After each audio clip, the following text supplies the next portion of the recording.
Pregame.com.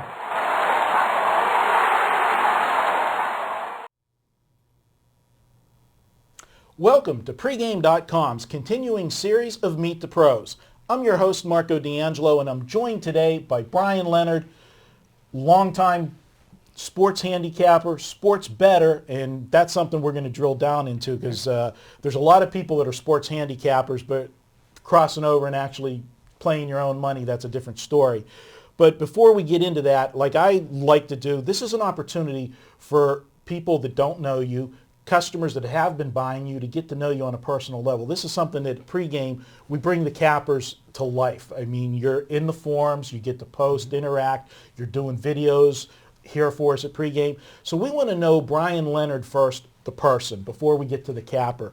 You know, tell us about you, how you came to Vegas, so forth, and the personal stats. All right. Well, I grew up in Cleveland.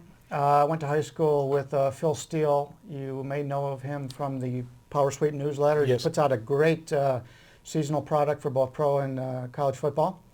And we were high school buddies, and I used to gamble on NBA basketball. And I was pretty good in NBA basketball. And when he was doing his work with the NFL and college football, in fact, I started in the NBA, and I did just NBA for 2 years. I had a lot of success. But as you know, money's in football. Yes. And if you're selling picks, you've got to be able to handicap football. And luckily, I've done very well in football over the years. So I moved out here to Vegas in '97. I'm married, been married since '95. Happily married in case the in-laws are watching the video. But yeah, it's came out here to do, well, obviously to bet legally, and to do a lot of radio. And I did a lot of radio when I came out here my first few years, and then I just got more into the betting, and I had less time to do it. And it's a problem. It's a trade-off we all run into. Mm-hmm.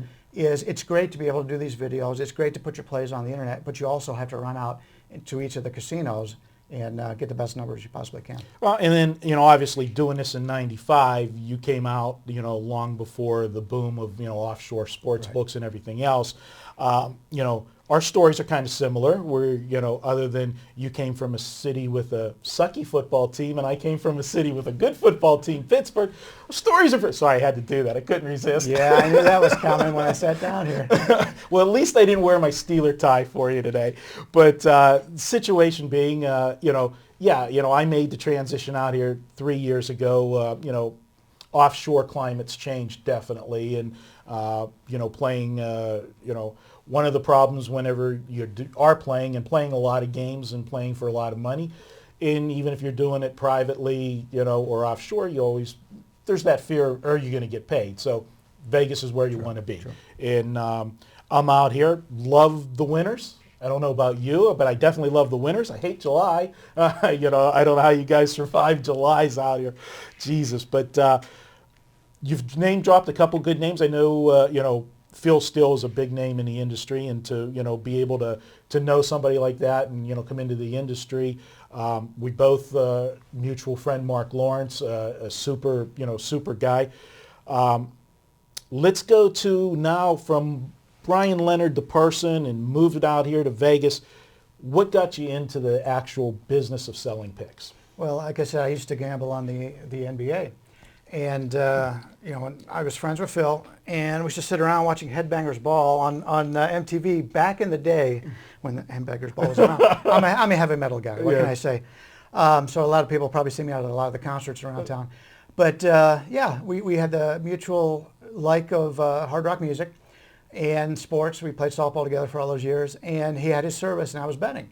And he said, you know, you're pretty good at this. Maybe you should get into it. And that's basically how I started into it. I was betting through a local bookie back in Cleveland. At the time, I never really sent any money offshore. In the past, I had. Mm-hmm. But it's just something that I was good at something. And I have a business degree from Akron University, never used it. Mm-hmm. Came out, and I realized I didn't like to be told what to do. I like to be my own boss. And so that's don't we all? Yeah. and to be honest with you, as a sports bettor, really, you are. You make your own decisions. I could listen to your analysis of a play as we sit here, or anybody's play. Say that makes some sense. Well, it's my decision if I want to bet it or not. Absolutely. So you know, we get a bad reputation a lot of times. Well, I lost because I didn't really like it, but I bet it because he said so. Well, if you don't trust us, don't do it. Right. You're hiring us for our expertise. I mean, when I hire a plumber, he comes in and fixes it. I don't care how he fixes it. Just get it done, and I know it's what I'm looking for. Well, that's going to be a great point. Normally I ask this question a little bit later, but you gave me a great opening.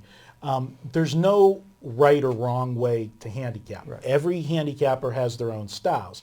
So I'm going to say to you, what if I said, Bryan Leonard, the handicapper, how would you classify yourself? Statistical, situational, combination, or are you a type of guy? Some guys can just sit and watch teams and just see with their eyes and know strengths and weaknesses and match up capable. Where are you at? It's funny that you mentioned that because I've done a lot of radio shows around town, and I'll be on the set with somebody who knows the backup punter for some of these teams. We talked about Phil. It's amazing his memory for things like that. I've yet to find somebody who handicaps that way that has actually won. They'll have the good seasons and bad seasons, but just because you know the player is better than somebody else does not mean you're going to be able to handicap the games better. So basically what I do is I set my own power ratings. I don't watch a lot of the games, number one, because I'm on the internet.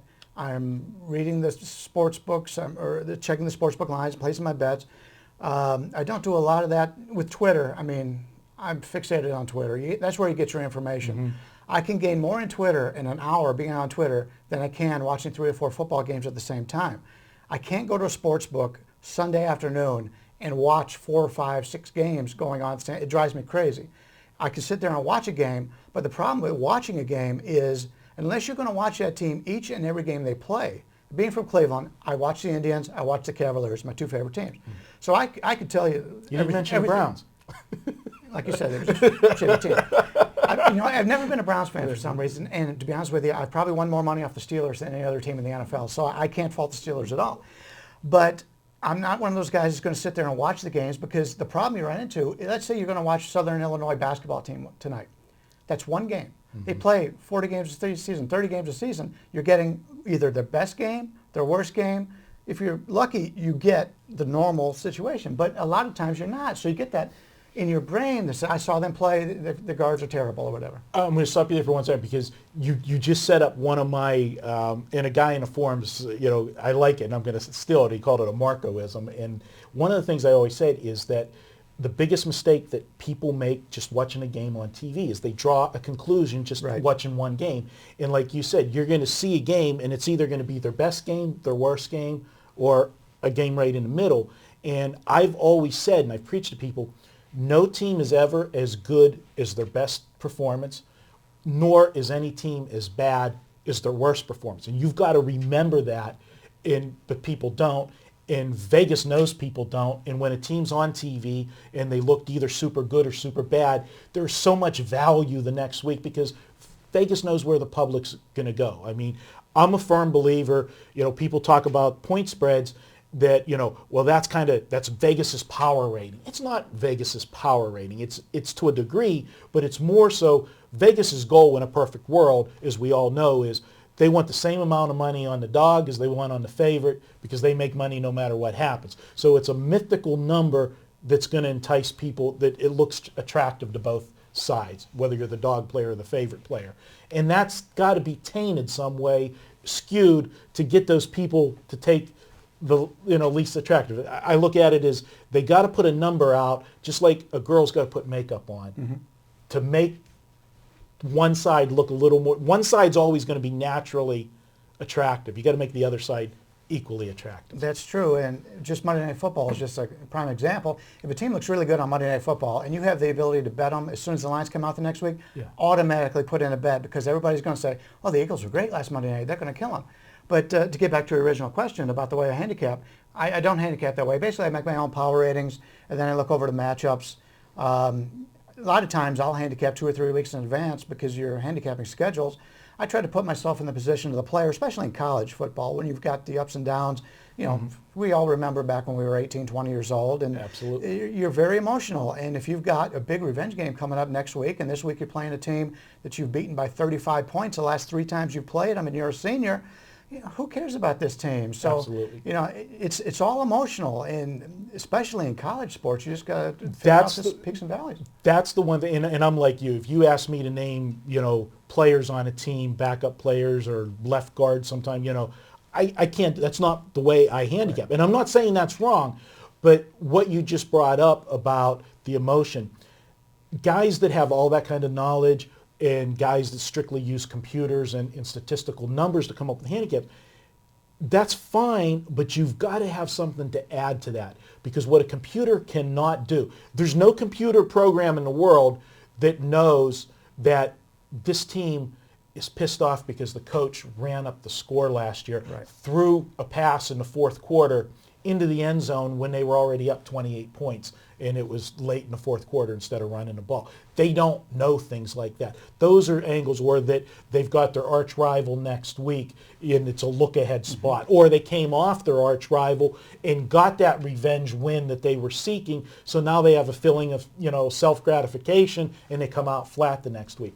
Computers can't handicap that, and that's something that, it's easy to say, but it's something that you get over years and years of experience in learning those ebbs and flows, and you've been around a long time. I applaud your work. I mean, when you have something to say, you do a video, I look at it, listen to it, because like you said, it may not change your mind if you already have an opinion, but you may say something that supports my side, something that I missed, or vice versa, right, and that aids in handicapping, or you learn a little nugget, something that you look, what, I never thought about looking at a game like that, and then you build it into your arsenal, and that's what pregame's about, making everybody stronger. And then there's a lot of sites out there that you can just go to, and a guy says, take Dallas -3, call me. I really enjoy VR. We know VR. Right. He gets excited about everything. And I like to be a little bit controversial. He obviously likes to be a little bit controversial. I gain more out of that. And my first handicapping lesson is, if you've got a game and you can make a side for one and you can't make the side for the other, it's going to sound stupid. You can't bet that game, mm-hmm, because they don't make a line that's going to be all one way and nothing on the other side. So if you think Team A is just going to kill them and there's nothing for Team B, you're not seeing it correctly, and maybe you should be betting that game. Yeah. One of the questions that I normally ask, and obviously I think I know the answer because that's where you got started, if you had to pick one sport, which is the sport you enjoy the most? Well, I've made more money in the NBA over the years, but the NBA has changed a little bit, and from a pure handicapping situation, I think college football is probably, at least to me, the easiest, mm-hmm, and the most rewarding, because in college sports you're getting a full effort from your kids all the time. Even if it is a letdown situation, they're out there to win, and they're out there to win by as many points as they can. In the NBA, when everybody's kissing and hugging before the games anymore, it's a totally different game than it was when I was growing up. I agree with you. I put the two college sports, 1A and 1B, college basketball and college football. I like both of them, and just for the reasons that you say. And I think for handicappers, like, I'm not saying that we're similar totally, but we do have some of the same things where we're talking about ebbs and flows of the season and emotion factoring in. I think that that's a truer experience on the college level than it is on the pro level, because let's face it, the pros, this is a job. They're getting paid, okay? And what changes, what I think makes it easier for the NBA, and I will agree with you that, the NBA has changed, but the fact that the NBA is such a long season, I think it's easier to isolate where those flat spots are, to find the live dogs. And, in any sport, I mean, and this is something, and, I can't take credit for it, but Mark Lawrence is the guy that I heard it say it the first time. When you bet an underdog, I mean, anytime there's a game, there's three outcomes that can happen. When you bet an underdog, you're getting two of those three outcomes. They can either win the game outright or they can cover the spread. Right. When you bet a favorite, there's only one way. They got to win, and win by more than a number. And, and it makes sense. And when you can find a team that's a favorite, that might not be in a spot to put forth their best effort, that's a great situation to look for, the the live dog, as we all like to say. Yeah, if anybody's been seeing the videos I've been putting out, it's pretty easy to understand my handicapping angle. If I'm taking a favorite, chances are it's going to be a motivated favorite that came off a bad performance. We had the Steelers last week as one of our plays. We had Oregon the week after they lost. Yeah. I mean, when you have teams that have superior athletes that are in an upset mood, especially when you're playing a team that they've dominated in the past, they're going to run up the score on them. So, if you're going to take anything out of this video at all, it's something I use all the time. Absolutely. Now, we've covered what sports you like. We've covered what kind of handicapper you are. If I'm a potential customer and I'm looking at Bryan Leonard, what can I expect as a customer? How many plays do you like to play on a Saturday or Sunday in football? Well, from my own betting, I play a lot because I'm doing a lot of hedging, a lot of arbitraging. But for my clients, usually I give them about 10 plays over the weekend. Depends on how much I like the weekend card. As we talk now, I really like this NFL card for this weekend. Although in college, I think I'm probably going to have 4 plays. Then I've got probably 4 or 5. But for the NFL, I'll probably have 5 or 6, which is a lot for me. But overall, probably 10 plays a weekend. Okay. Let's get to you as a bettor. It's something that, a lot of guys out here, we're going to get to a big thing that's it's been kind of, I always thought maybe it was just an urban myth, but it actually did live whenever I got out here. So we'll talk about that in a second. But as a bettor, you said that, not are you always on a side. You're on maybe a number. Right. And then, there's value. And then sometimes later in the week, you're on the other side because there's value again. Explain that to the listeners. Yeah, I think it's like a pendulum effect. Especially, you can easily tell it in the NFL. If the correct line on a game is 3 and the line is 2, you like the favorite. Right. If the game is 4, you like the dog. Yeah. And people just don't understand. They say, well, I love Team A. Well, what line are you going to play it at? Well, what do you mean? They're going to kill them. Yeah. And there's a right side and a wrong side to every game, and it's a pendulum. You say, well, and the lines makers feel the same way. It says, well, can I get equal action if I move this to 4? I think I can. Or do I need to move it to 2 or whatever? But it's all a pendulum, especially in the NFL, because the average game ends up within 4 points of the final score on average. So every point is huge in the NFL, especially around the key numbers. Absolutely. Now the urban myth. There's a round table. Well, let me put it to me as a guy from the outside before I came to Vegas. Always heard that there was this mythical group. They got together on Tuesdays and they talked about the entire card. They were big players in Vegas, some sharp guys like yourself, guys that strictly they were just there when those opening numbers opened up. They had their own numbers and they knew Vegas's numbers were wrong. They made their play based on what they thought was the right number, and as everybody else bet into the number, then the numbers adjust, and they're able, to buy back and, and have some live numbers with, minimal risk. Tell us about the round table. Okay. Well, when I moved out of here in '97, I happened to be at the one of the local casinos, and I saw a pamphlet for a handicapping workshop, it was called, and I'll give credit, Tony Diamond actually ran it. And he's been in the business for 40, 50 years. And his was more of a teaching mechanism. And I was there, and I gambled for a long time. And sometimes I would get something out of it, but a lot of the time I said, well, this isn't really working out the way I'd like. But Tony at one time said, well, he's getting tired of it, and he wasn't going to have it the following year. Well, I talked about it with a guy, Charlie J., excellent NFL totals, college totals guy. He might be the sharpest totals guy in the town.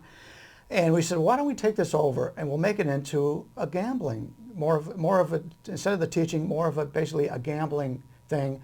And instead of bringing in, charging people to come and do it, let's get a bunch of guys in this who we respect. So as the years went on, we would get a guy, we'd follow his documented record, and I'd know him. I said, hey, why don't you come to this? You can get some good information from it. We've got a guy who's won the Hilton contest 2 of the last 3 years.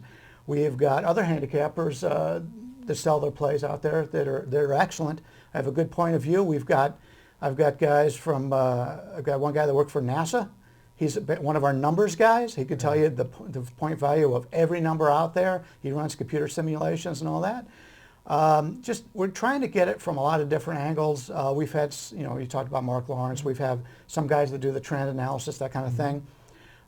So you're getting a little bit of that. So what we try to do is basically get as many people who look at things in a different way And basically it's a round table. We just go around. We've got Big Rich. He starts it off, and he'll say, okay, the current line on this game is whatever, and we'll go around. We'll give our opinions on the games. And it's impossible to know everything about every team. I mean, there's been times where I wanted to bet Navy in a game, and they'll say, well, did you know their center just got hurt in practice today? I didn't know that. That's a big deal, the way they run their offense. You know, they got to get the blocking. And so, okay, I'll take a look at that. It may not take me off my bet. It may not put me on the other side, but it'll give me something to look at when I get back in the office. And you go around the table, and everybody not only discusses the games, we discuss what the current line is, where the line is going, what's the best time to bet it, and also how to play it. Teasers in the NFL. I don't recommend teasers in college. I've talked to people on the forum about this. There's too much variance in college football teasers. I don't bet any college football teasers. But in the NFL, if you're looking at an underdog and you're getting 2.5, you're not getting the full 3, tease them. Tease them up to 8.5. In the long run, that's the way to play that game. So we'll go about it, and we'll say, okay, should we tease this now? Are we going to be able to get the 3? Should we wait on that? When do we bet it? Where do we bet it? Because a lot of places, you know, if you're playing offshore, Pinnacle's been for years is the place where you go because of the cheap juice. Do you play it at Pinnacle? Well, if you play it at Pinnacle, you get the cheaper juice, but a lot of places copy the odds of Pinnacle. Is it better to go to Calneva in town and bet it for 2,000, come back a few hours later, bet it for another 2,000? Or whatever. There's a lot of science to it. So we talk all about that. And in fact, we just participated in a documentary. They just filmed a documentary. I think it's Lay It on the Line, or It's on the Line, or something. But it's going to be at the Kansas Film Festival, and it's about handicapping the Super Bowl. And I was in it, and 3 or 4 other guys from our Tuesday meeting were featured in it. In fact, they filmed our Tuesday meeting one for the Super Bowl week.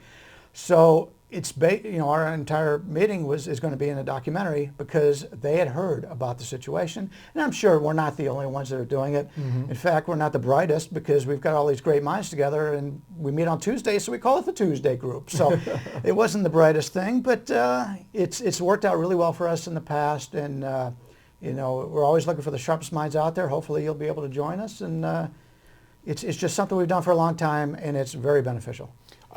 Absolutely. I look forward to that. What Talk is a guy that's here in Vegas playing. What's your favorite casinos, to bet at? And I know it comes down to where you're getting. I mean, the obvious answer is where the best numbers are. But for people, the casual guys, they like to know about Vegas. What do you think? Well, to me, it doesn't matter because I'm not going to be sitting in the casino when the games are on anyway. I've got other things to do. If you are somebody who enjoys the atmosphere of it, obviously the Hilton is huge. I mean, I guess on Sundays they've opened up the showroom also, which I've heard is great. Yeah. I just don't have the time. We bet for a living. You just don't have time to go out. I will go out on like a Monday Night Football sometimes, maybe the first half or second half after I get my halftime bet in. Right. But for the most part, I'm not concerned about that. But there's a lot of beautiful casinos out there. The Caesars has been terrific. Every time I've been in there, it's a great atmosphere. I love the M because the M will take a bet. And there's a lot of sharp guys that hang out at the M. So if you're looking for to be in a casino and you're looking to pick up some information, I would say go to the M because the M takes a lot of money. A lot of the big bettors in town, Billy Walters bets at the M. Now, personally, he's like me. He's got people that are and part of his team. Right. But, there's guys in there that work for him. And so you can get great information by just talking to other people there. I've yet to meet somebody at the M who does not have a firm grasp of betting. But if you go, I don't want to downgrade any of the other local casinos, but you go to that place, and basically my handicapping is going into a lot of the local casinos or, down on the Strip. Whoever is yelling the loudest, find out who he likes the following game and bet against it. That's my handicapping system right there. Because you got the guys that are betting. I've done radio shows from the casinos, and I've had guys screaming, going crazy, going back and forth. I turn to the sportsbook director, and I go, man, that guy must have 10 times on this game. He says he bet a $5 parlay. Yeah. I mean, it's crazy. And the guy's going to kill himself over it. But so I'm not the best guy to ask about that. Okay. Well, Brian, welcome to Pregame. You're a great addition. You've been around a long time. We're glad to have you, and look forward to the continued work you're doing. And guys, if you're not watching the videos that Brian's doing and stuff in the forums, you're missing out, because there's a wealth of knowledge. And this, again, is not a guy that just sells picks. This is a guy that's living the life. He's betting the games, makes a living at it, and he's very good at it. Brian, thanks for being on. Welcome to Pregame. He's Bryan Leonard. I'm Marco D'Angelo. We'll be back with more of the Meet the Pros. We'll have another pro in here soon. And thanks for watching.